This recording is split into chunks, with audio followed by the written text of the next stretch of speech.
0-2. Swing and a miss. And the Yankees win. Oh, what a game for the Yankees.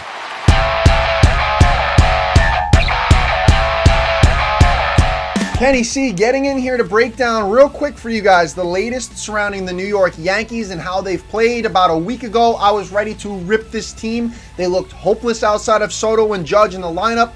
Nobody was hitting. Boone was like a revolving door with guys in the leadoff spot. Finally, they found a cleanup guy in Austin Wells, who over the last month or so has been spectacular. Not last night against the Phillies because he went 0 for 6, but overall, he's been very good and very effective in that cleanup spot for the Yankees. The injection of Jazz Chisholm. I mean, this was a team that went from hopeless to now hopeful. This kid from the Marlins has injected something into this lineup. He's got 4 home runs in his first 3 games as a Yankee. You can't want much more than that. And he used Aaron Judge's bat for a couple of them. I love what this kid brings to the team. He brings power, he brings speed. In the rubber match against the Sox, which was his first game as a Yankee, he got elbowed in the jaw, he showed grit, he got back up, he stole a base, and then DJ LeMahieu drove him in. I love what I'm seeing from Jazz Chisholm. He has really been the resurgence to the Yankees lineup that they've needed. They've scored 40 plus runs over the last 4 games on a 4-game winning streak. They're playing right now but against the Phillies, but they already won the series. So that is awesome. They're on a roll finally. And really, mid-June onward, they've been terrible. And they've really scared a lot of Yankee fans up until about this week where things started to look up. Garrett Cole, who yesterday was not able to play not able to start because of fatigue. Will Warren, their second best pitching prospect, was thrown in a tough spot, and I thought he held his own. Aside from giving up the 4 runs, he kind of settled in like Rodon did in the rubber match. His stuff looked good. He was composed, and he kept it together for the Yankees and kept them in it. And then the bullpen did their thing in a thriller in 12 innings, and Michael Tonkin shuts it down. But with the deadline, I'm going to give my grade real quick. I would give them a C grade.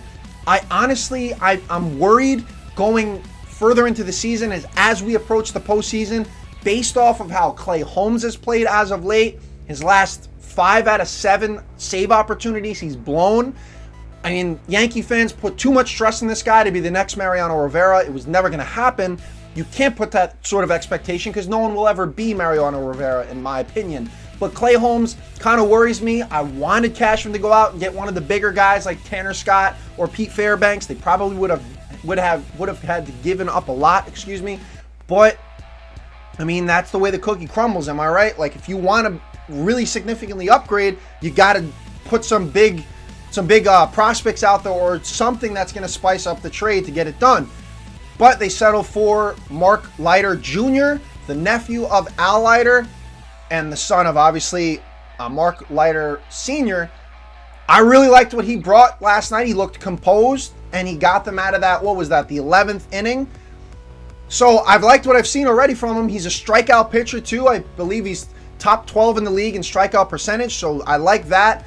And when Jack Curry broke the news on Yes about Enyel De Los Santos, who they got from the Padres, he says, according to Curry, he's a big arm. He throws 96, 97. He has a lot of strikeout potential. I think he has 48 strikeouts on the season. So those were 2 kind of middling moves. I was looking for that bigger move, maybe a setup man for Clay Holmes, or maybe somebody to make Clay Holmes the setup man and then close, and maybe one of those bigger bullpen arms and someone to shore up the starting pitching, because that's still in question as we approach the back end of the season and into the playoffs. Are we content with having Garrett Cole, who's now battling injury, Carlos Rodon, who's looked a lot better, Nestor Cortez is on the bump today, but as of late, really for most of the season, he has not looked too good or too promising. Same with Marcus Stroman and Clark Schmidt. Hopefully they can get him back. I know they're going to get Scott Efros back into that bullpen, but I just look for more from Cashman at this deadline. It worries me as we go into the postseason because obviously we all know pitching at the end of the day, similar to defense wins championships in football, pitching also wins you World Series. So that did make me a little unnerved that they didn't go the extra distance. But we'll see what we got at the end of the day, because Jazz Chisholm in the lineup, Aaron Judge putting up video game numbers. This guy is absolutely incredible. He could win the Triple Crown this year. He leads the league in basically every major statistical category. Now you get Stanton back into the mix. Hopefully, maybe we get Rizzo by postseason time.